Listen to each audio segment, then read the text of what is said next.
Hello student, कैसे हैं आप सभी। आशा है आप सभी बहुत अच्छे होंगे और अपने लक्ष्य के प्रति जागरूक होंगे, ऐसी ही मेरी कामना है। मैं मंजू शर्मा एक बार अपनी क्लास में आप सभी का बहुत बहुत स्वागत करती हूँ। तो प्यारे बच्चों, आज मैं आप लोगों के लिए जो व्यंजन संधि के जो बाकी नियम रह गए थे, मैं उन्हें लेकर आई हूँ। मैंने 2 नियम पूर्व में बता चुकी हूँ मैं, और ये तीसरा नियम है। तो आइए चलिए शुरू करते हैं।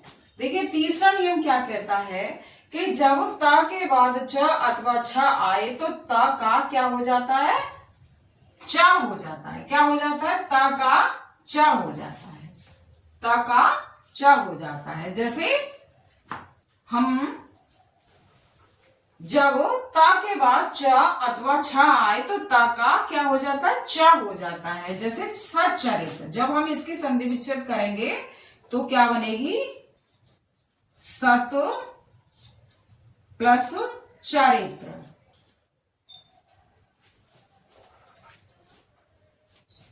उच्चारण, उत प्लस चारण, उच्चारण हो गया। अब है दूसरा, चौथा नियम क्या कहता है कि जब त के बाद ज या झा आए तो त ज में बदल जाता है। किस में बदल जाता है, ज में बदल जाता है। जैसे उज्ज्वल, तो उज्ज्वल की जब हम संधि विच्छेद करेंगे तो उत प्लस ज्वल क्या बनी, उत प्लस ज्वल। इसी तरह से हमारा पांचवा नियम क्या कहता है कि ता के बाद टा या ठा आए तो ता का टा हो जाता है। क्या हो जाता है, टा हो जाता है। तो यहां जैसे तट्टिका, तो जब हम तट्टिका की संधि विच्छेद करेंगे तो बनेगी तत् प्लस टीका।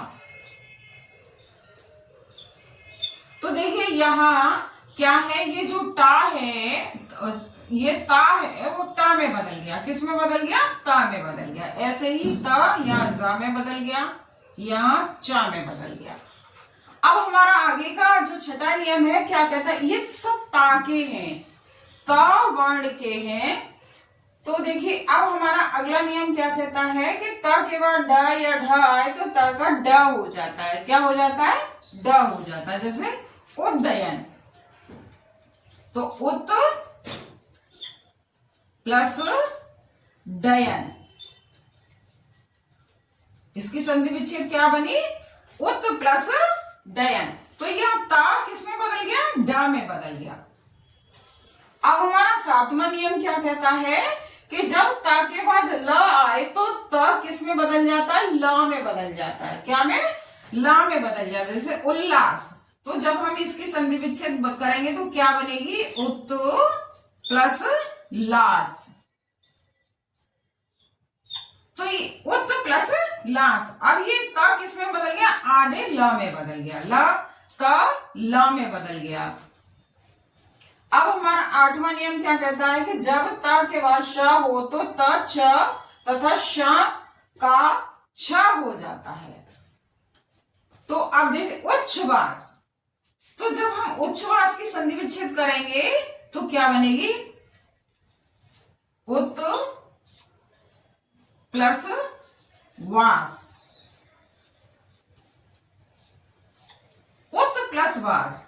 तो ये किस में बदल गया, किस में बदल गया, ये हमारा छ में बदल गया। अब इसी तरह से जब त के बाद ह हो तो त द में तथा ह का ध हो जाता है। तथा जैसे उद्धार, प्लस हार, उत प्लस हार।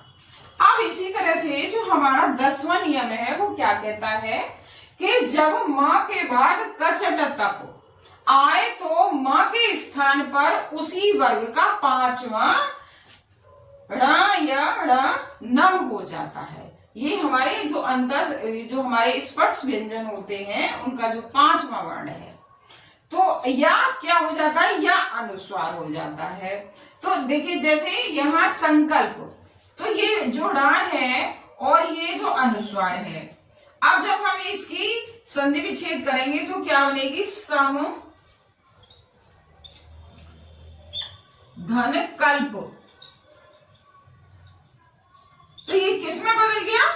ये हमारा म में और ण में बदल गया। अब इसी तरह से हमारा दूसरा शब्द है संचय। संचय को एक हम यहां लिखते हैं और एक इस तरह से लिखते हैं। तो जब हम इसकी संधि विच्छेद करेंगे तो बनेगी सम प्लस चय। सम प्लस चय। तो इस तरह से हम इसकी पहचान करते हैं। अगला शब्द है हमारा गंतव्य। अब जब हम गंतव्य इस दो तरह से लिखते हैं, आधा नाम भी लिखते हैं और हम बिंदी भी लगाते हैं। तो अब हम जब इसकी संधि विच्छेद करेंगे तो क्या बनेगी? गम प्लस तव्य। क्या बने? गम प्लस तव्य। तो अब ये किसमें बदल गया? ना में। मां किसमें बदल गया? ना में बदल गया। मां यहां या में बदल गया और अनुस्वार में बदल गया। इसी तरह से यहां बदला। अब इसी तरह से संभावना हम ऐसे भी लिखते हैं और ऐसे भी लिख सकते हैं। तो जब हम इसकी संधि विच्छेद करेंगे तो क्या बनेगी? सम प्लस भावना। तो ये जो मां है एक बार तो आधे मां में बदल गया, आधा मां तो है ही,